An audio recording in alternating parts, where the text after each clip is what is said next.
जिसको करने से जीवन से संपूर्ण कष्ट मिट जाएंगे, दूर हो जाएंगे। ऐसे व्यक्ति, अगर जो व्यक्ति ये 5 काम करते हैं उसके जीवन में कभी किसी प्रकार के कष्ट नहीं होगा, हमेशा प्रसन्न रहेगा, हमेशा आनंदित रहेगा।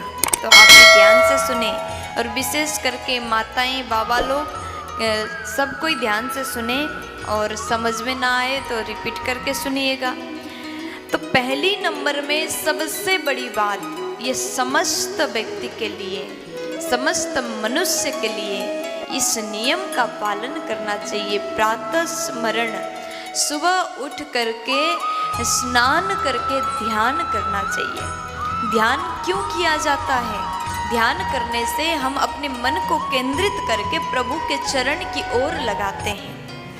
ध्यान से हम भगवान से जुड़े रहते हैं। ध्यान एक ऐसा माध्यम है जिसके कारण हम भगवान से कनेक्ट होते रहते हैं। इसलिए हर व्यक्ति को प्रातः उठ करके स्नान करके सबसे पहले ध्यान करना चाहिए। जो व्यक्ति ध्यानी है, जो व्यक्ति प्रभु का स्मरण करता है, उसके जीवन में किसी भी प्रकार के कष्ट उसे सताएगा नहीं।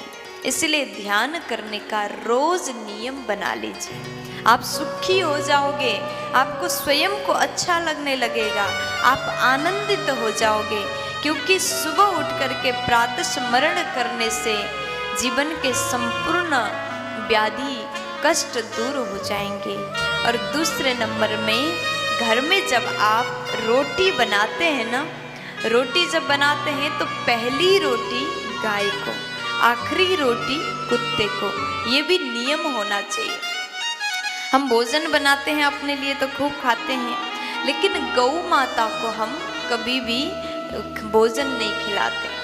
तो इसीलिए नियम बना लीजिए। जैसे आपको पता है हमारे लिए भोजन करना है, हमें सोना है, हमें इतने बजे ये करना है, आपकी डेली नियम है, रूटीन है, उसी प्रकार ये भी जीवन में एक नियम बना लीजिए। पहली रोटी गाय को और आखिरी रोटी कुत्ते को। जीवन में कष्ट नहीं आएगा। गौ माता आपके संपूर्ण कष्ट परेशानी दूर कर देती है। और तीसरे नंबर में कहते हैं अपने कुल देवी, कुल देवता का स्मरण सदैव करते रहें। आपके जीवन में किसी भी प्रकार के कष्ट नहीं आएगा। जो लोग कुल देवता को भूलते हैं, उनसे, उनके लिए विशेष प्रार्थना है, अपने कुल देव कुल देवी को कभी भूलना नहीं चाहिए, वंदन करना चाहिए, स्मरण करना चाहिए।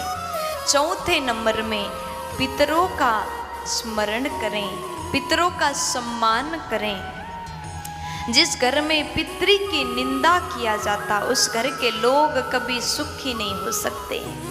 इसलिए पितरों का सम्मान करें। कहते हैं रसोई घर में एक मटका में जल भर के रोज दिया जलाने का नियम बनाओ, तुम्हारे पितरी तुमसे प्रसन्न हो जाएंगे। अगर पितरों का आशीर्वाद रहे तो जीवन में कष्ट नहीं आएगा। और 5वें नंबर में भगवान को भोग लगाने का नियम। आप लोग क्या करते हैं, घर में जब खाना बनाते हैं तो सबसे पहले अपने बच्चों को, पति को देते हैं, स्वयं खा लेते हैं, लेकिन भोग लगाना भूल जाते हैं। आपके घर में बैठे भगवान को, आप भगवान को घर में तो ला रहे हैं, रख रहे हैं, लेकिन भोग ही नहीं लगाओगे तो कैसे काम चलेगा। जब आप भूखे नहीं रह सकते तो भगवान को भूखे मत रखिए। तुलसी पत्र डाल करके रोज प्रभु को भोग लगाने का नियम बनाइए, और वो प्रसाद खा करके आपके परिवार सुखी हो जाएंगे। आपके जीवन से हर एक कष्ट दूर हो जाएगा। जीवन में 5 नियम बना लीजिए, जीवन धन्य हो जाएगा, आनंद हो जाएगा।